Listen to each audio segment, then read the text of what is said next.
शानूचा phone. तिला सगळं आठवलं असेल का?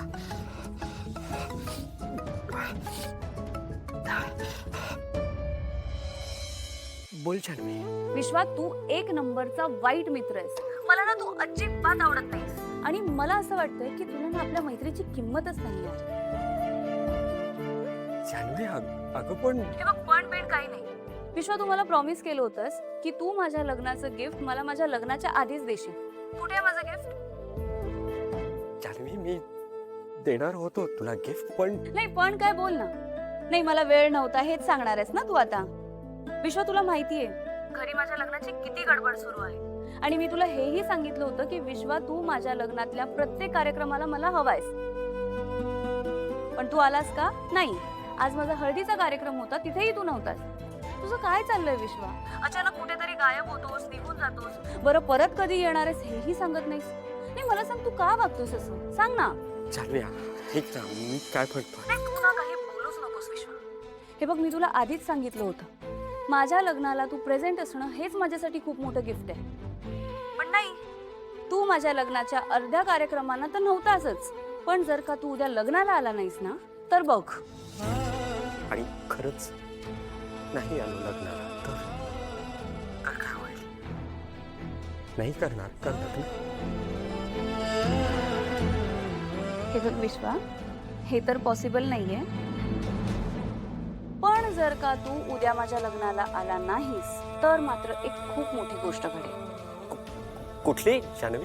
मी देवाकडे अशी प्रार्थना करेन की मला सिलेक्टेड गोष्टी विसरण्याची पॉवर दे आणि ती पॉवर मला मिळाली की मी तुला विसरून जाण्याची विश मागेन.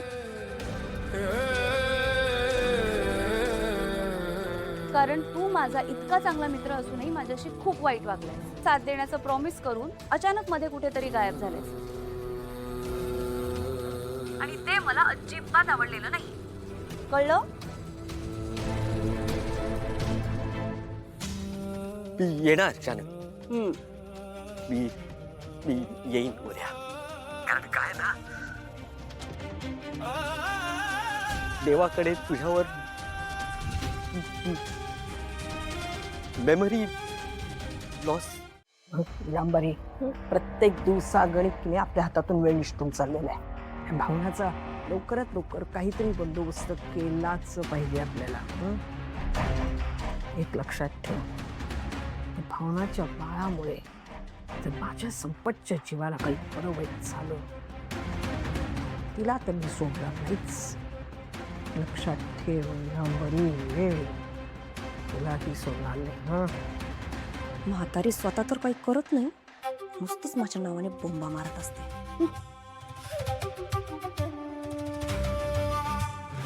आजी, अजिबात काळजी करू नका. यावेळी 100 नंबरी प्लॅन केलाय. अजिबात फेल होणार नाही. या हुशार क्या नकोत मला. काम कर, काम कसं करायचं ते बघ. हो.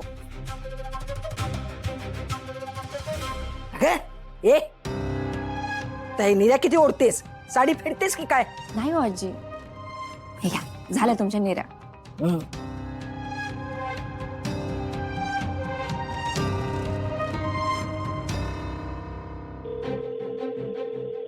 पुष्पा सिस्टर आहेत का?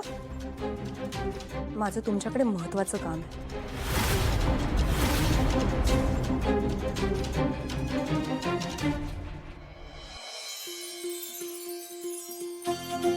गुरुजी, पण अजून नवरा मुलगा आला नाहीये तेव्हा. हो, अरे हे काय आले की नवरदेव. ये जयंती. भैया, काय राजबिंडा दिसतोय नाही जयंत?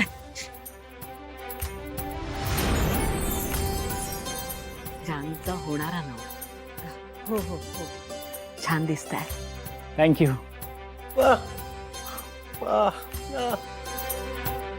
अरे तो विचारतोय तुमचा मित्र कुठे आहे सचिन.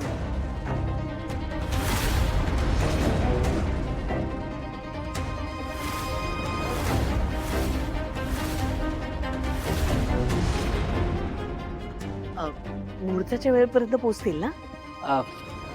सॉरी, अनफॉर्च्युनेटली तो आजारी पडलाय. काय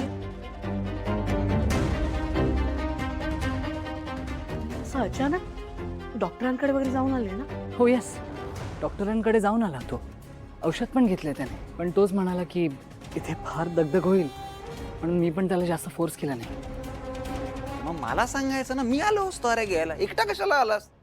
अरे नवरा मुलगा आहेस तू, मस्त वरात वगैरे काढली असती की नाही? हो की नाही दादा? दादा वरात काढली असती की नाही?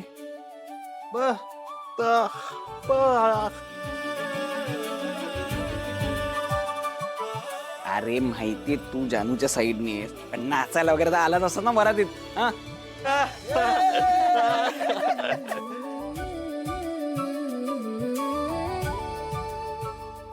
नाही, ते काय, मला कायम एकटं राहायची सवय आहे, त्यामुळे अशा वेळी आपल्यासोबत कोणी असावं हे पण माझ्या लक्षात आलं नाही.